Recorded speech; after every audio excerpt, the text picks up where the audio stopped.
moderate a session on what we can learn from nature about doing things better in a lot of places that we build, things we build. So please. Thank you. Thanks, David. Hi, everyone. It's a pleasure to be here. And today we'll be talking about biomimicry, the adaptation of biological ideas to the physical world, the human-made world. But rather than try to characterize it more myself, I'll ask our two wonderful panelists to begin by talking about what biomimicry is. Sitting closest to me is Deborah Gordon, who's a professor of biology at Stanford, and Beth Ratner, who's the executive director of the Biomimicry Institute. So the two of you come from very different backgrounds when it comes to biomimicry. Deborah, you're on the fundamental research side in biology, and Beth, you work on applications and helping people bring it over into industry. So let's start out with what is biomimicry? Well, I'm a biologist, and I look at the world and try to figure out what's going on. I study ants, and I try to understand what are the algorithms that they use to create colony behavior out of the actions of simple individuals. So mimicking that, we of course don't really want to mimic ants, but sometimes we can use the algorithms that they use to do some other project that we have ourselves. So this is social biomimicry, or algorithmic organizational biomimicry? Well, it might be for something social, or it might be for some engineered product, so not necessarily social. Okay. Can be both. So for the Biomimicry Institute, we actually collect these great stories, like people like that Deborah Gordon has, and also an example of biomimicry is the bullet train in Japan. Does anybody know this story already? So the Shinkansen train, the 500 series in Japan, is the fastest train. It goes about 300 miles an hour. And every time it was going through a tunnel, it would cause a sonic boom on the other side because the air pressure would build up.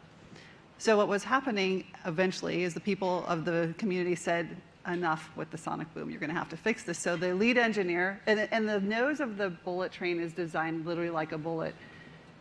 What he found, being a birder, actually, was that he was looking for a bird that goes from one medium to another, air to water, without causing a splash, and that's the kingfisher. And the kingfisher does so without rippling because it's trying to catch food.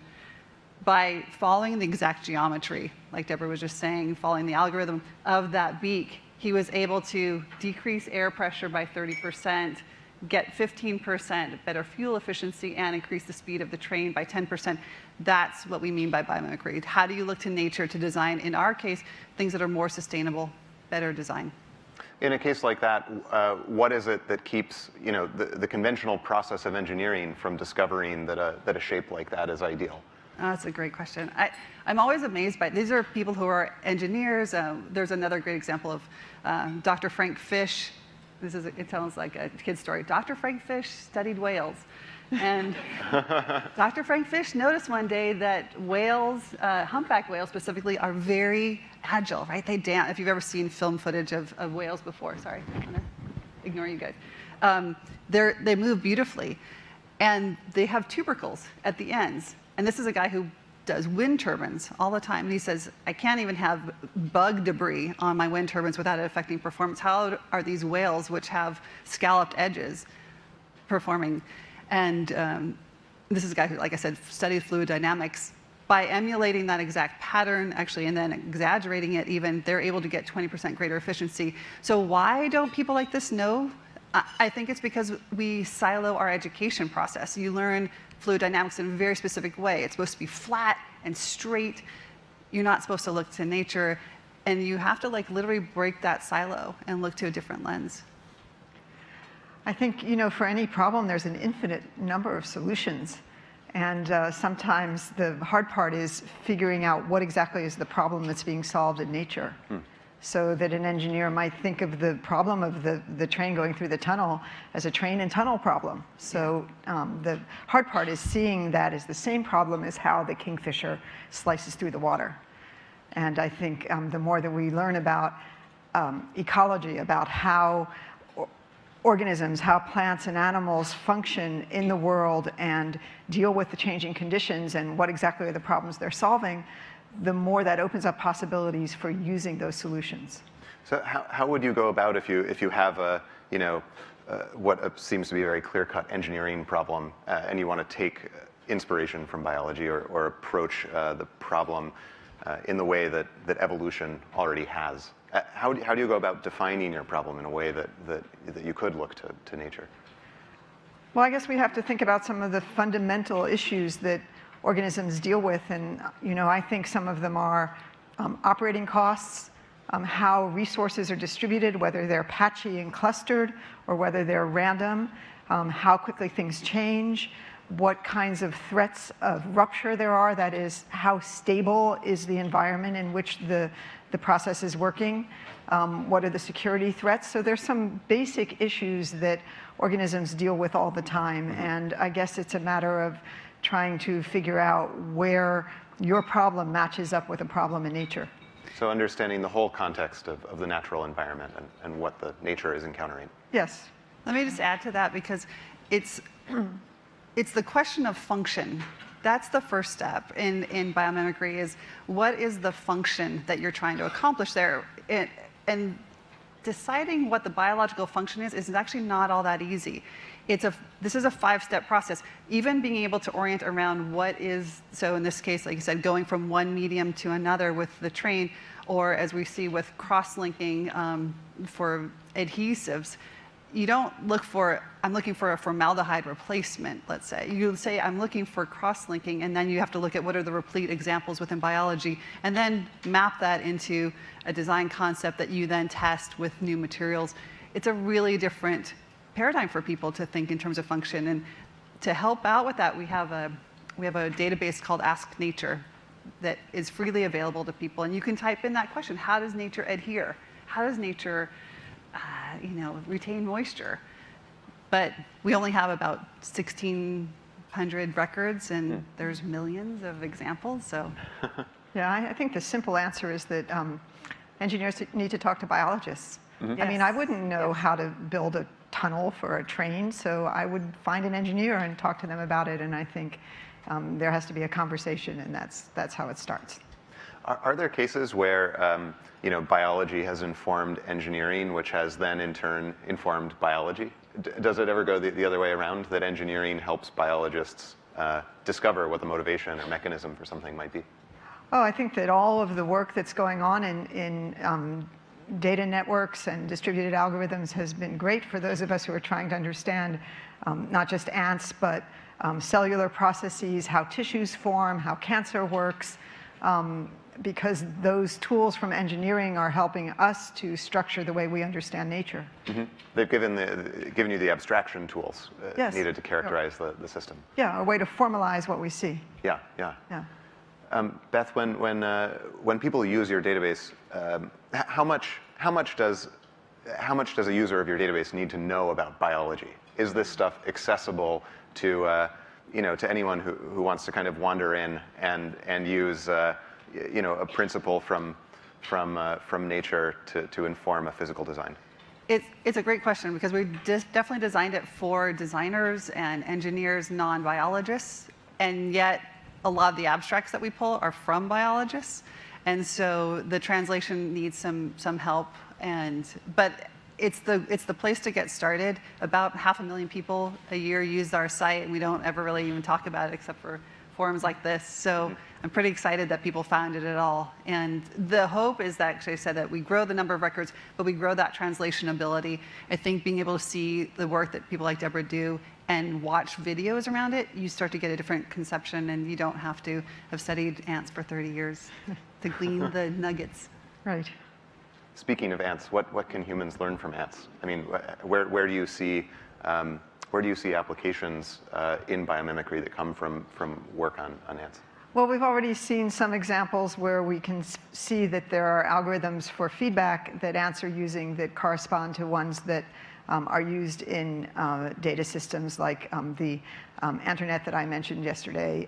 Very basically simple positive feedback mechanism that's used in 2 different systems that work at high operating costs. But I think that there's a lot to be learned about security from ants, because there are many situations in which, for example, one species will read the chemical trails of another, or one species has to make decisions about how often to shut down in the face of a threat. So to manage the trade-off between shutting down because there's a threat and losing the resources that you can't get while you're shut down. So there are a lot of ways in which evolution has balanced the dynamics of threat and response that I think we could learn a lot from. There are, of course, many examples of the coordination of movement, recruitment. For example, cancer cells, when they metastasize, are recruiting to new resources in other tissues, and we can see some of the algorithms that they're using. We could look for parallels with ants. We're pretty good at setting traps for ants, and we might be better at setting traps for cancer. Huh. So it sounds like there's a fundamental order to the universe that emerges through this kind of research, that a common thread order. I think there are interesting analogies. I'm suspicious of the idea of this sort of one grand cosmic theory of complexity, because I think that what we find is that certain kinds of solutions evolve in particular situations. And there's not just one way of doing things. There are many ways of doing things, and some of them work better than others in a particular situation. Yeah. I think Deborah's point is so important. It's what you were saying before about finding a biologist. Yeah. This breaking down of silos is probably critical to the next generation of innovation. And we heard about it yesterday from Cisco. The best design teams that enter, we have a design challenge every year, the best design teams bring together an engineer and a designer and a biologist, and then someone from the business sector to understand the respective landscapes, and they never know how to talk to each other at first. It's really awkward and painful. But eventually they start to figure out a language, and they understand, again, usually through function, that they can get to these immense breakthroughs. You're talking about like leapfrog levels of technology that are possible when you engage a biologist. I mean, a lot of people have a sort of traumatic memory of high school biology. They've gone into something else, and talking to a biologist doesn't mean that you have to memorize a lot of long words and deal with incomprehensible diagrams and so on. I mean, biologists are people, and some biologists know how to talk to other people, and so it doesn't mean that you have to do something really difficult. Yeah. Maybe biologists seem scarier than they really are. When people come to talk to you at Stanford and have applications in mind, what are some of the common questions that they come in with? Well, usually we start by talking about the systems that each of us knows about, and then we look for common ground. Mm-hmm. Is there a particular field that people approach you often from? Most of the computer scientists that I've been working with have started in something to do with routing and transport networks, flow, regulation of activity, I guess would be a way to put it. Okay. And Beth, what sort of people do you hear from at the Biomimicry Institute? We hear from, we just did a great workshop over at Ford a couple weeks ago together with Procter & Gamble, and then we also work with sometimes university educators and K through 12 educators. The spectrum is actually what's important to the Institute, because what we want to see is this love of nature cultivated at a very young age. I think it makes for a massive difference in how people start to see the world. And yet companies, it's funny, you can take out people who are not used to being outside, and they think that they're coming to you for a design inspiration, right? And they're very serious about that. But then their eyes get very wide, and they start to really just enjoy the process of deep observation, that we don't allow ourselves that process very often as adults, to sit outside. And one of the exercises we do, we were just talking about this at breakfast this morning, is you literally have to stare at some natural object for 30 minutes and come up with all the design functions that particular organism is responsible for. That's a really different, just quieting your mind enough to do that. Sorry, go ahead. Well, this is not really building on that point. It's hard for anybody to watch anything for 30 minutes. Oh, it's really hard. So I'll just say that. But they get crazy. They get absolutely crazy. Like after 30 seconds, they don't want to do the exercise anymore. Yeah. But it is that process, though, that something has to quiet in your mind and start to observe as opposed to judge. It's terribly hard. Yes. I wanted to just talk about a completely different project that we've been doing. So last year we did an experiment with ants in the International Space Station, looking at how ants search in microgravity. And it was pretty amazing what the ants did. But really, it led to the idea of making available a kit to students that could try this experiment with different species of ants. So there are 14,000 species of ants, of which maybe 50 have ever been studied. And so we're hoping that kids around the world will try this experiment. And I think that there are probably many interesting algorithms for collective search that would be really useful in robotics. And really all it takes is for somebody to look. So I think that another way to think about biomimicry is solutions in nature and ask, in what kinds of situations do we need search that is very, very thorough? In what situations do we need search that covers a lot of ground quickly? And that's an example of something that the ants offer a range of possibilities, but throughout nature, I think we often see different solutions to the same problem. And another way to think about it would be to ask, okay, what are the different kinds of transport networks that we see in nature? Why does this happen in this situation and this happen in that one? And this process of discovery is accessible even enough to students. Teased us. Well, yes. The arena that they were in was very shallow, so they couldn't just float around. But every now and then one of them would sort of lose it, and it looked kind of like Michael Jackson kind of skittering around. And I thought it was really interesting how they managed to grab back hold onto the surface, because these were ants that don't go climbing around in trees, so they don't have much experience with losing it in the air. But they were able to kind of grab back on and flatten themselves onto the surface. So I think there's something about the biomechanics of ants in microgravity showed us something new. But the basic problem of collective search, unfortunately, they weren't really very good at it because ants, so the ants that people around here know from their kitchens, the Argentine ants, are really good at using the rate at which they meet to regulate their search. So if there are many ants and they meet very often, each one searches very thoroughly, takes basically a random walk. But if there are few ants and they don't meet each other very often, they spread out to cover more ground. So no ant knows how they're searching, but in the aggregate, they have this kind of expandable network that's really good at searching.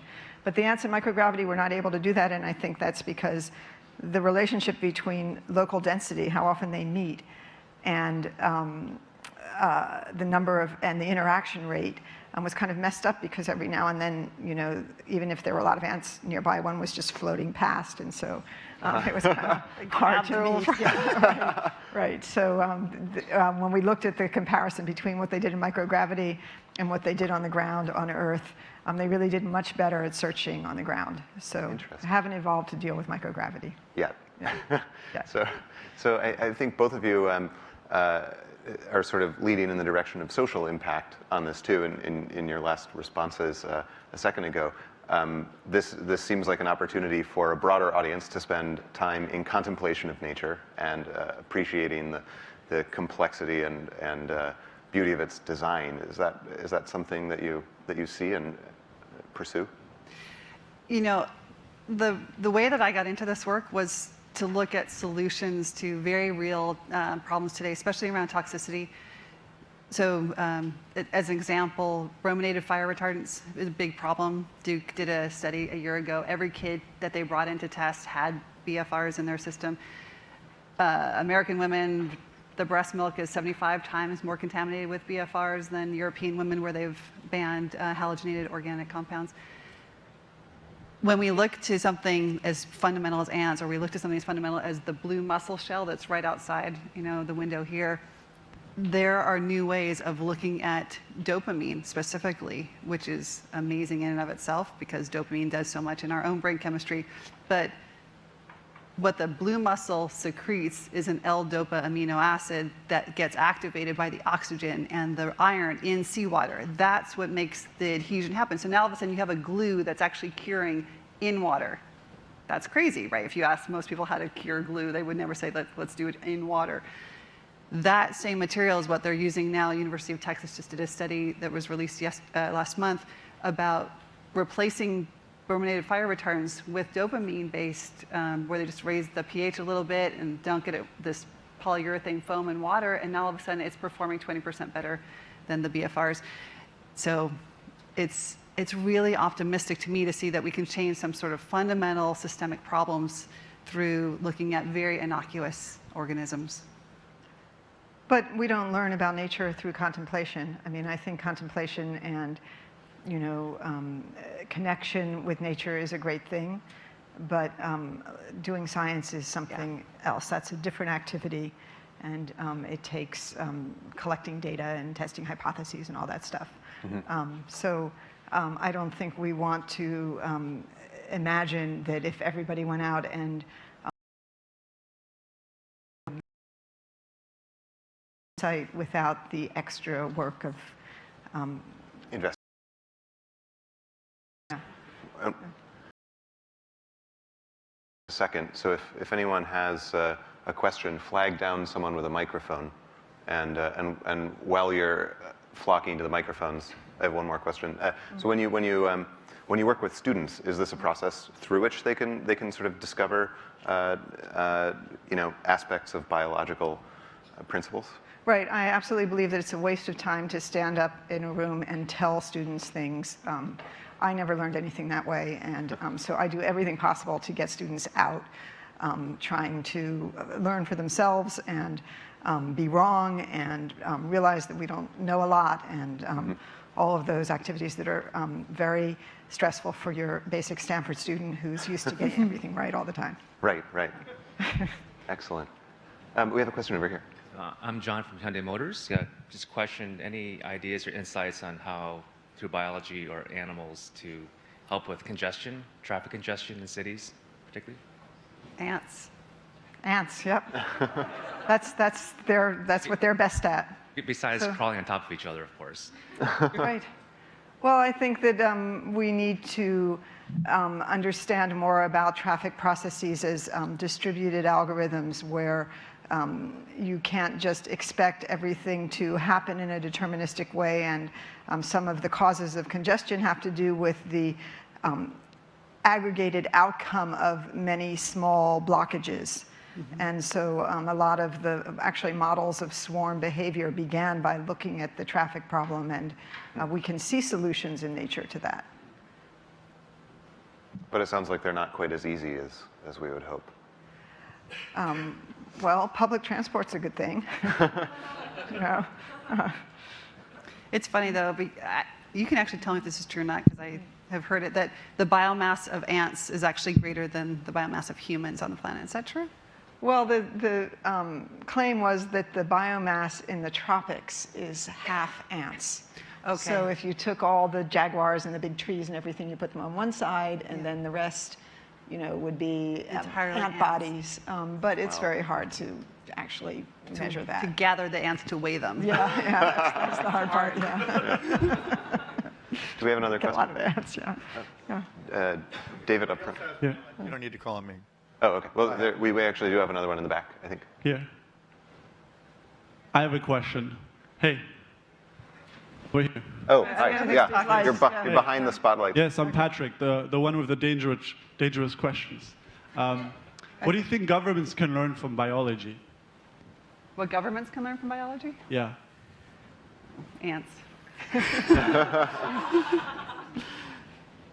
I think that governments can see that there are a lot of systems in nature where central control is not very important, and that although there are a lot of ways that we try to manage systems from the top down, we all know that often what's happening isn't entirely caused by whatever the people on top think they're telling everybody to do. And so we can learn a lot about more distributed systems from nature. And it's not just ants. I mean, brains work the same way, but ants are a lot easier to see. Yeah, and I would add that,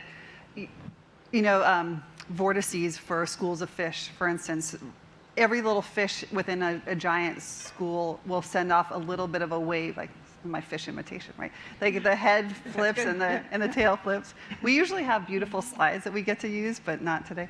And as a result, the collective energy, of course, of the school is much more effective than any single fish. That concept of how do we aggregate demand together to work together toward these very, like if I make one small movement, but that movement becomes amplified through very similar movements, I think that's when and we see it in social structures all the time, right? When you see like giant protests or giant adoption of a new technology, I think that's the same sort of imitation. Well, that's the opposite of traffic congestion. That's You know, right. It's amplification or slowing down. That's right. But they come from local interactions. Exactly, exactly. Phenomenal. We are out of time, I'm afraid. But thank you so much, Beth Ratner and Deborah Gordon. Thank you. It's been Thanks, terrific. John. Now I see it. Thank you, John. That was fascinating, really interesting stuff. So next we have something kind of really exciting that I'm happy to have added to the program.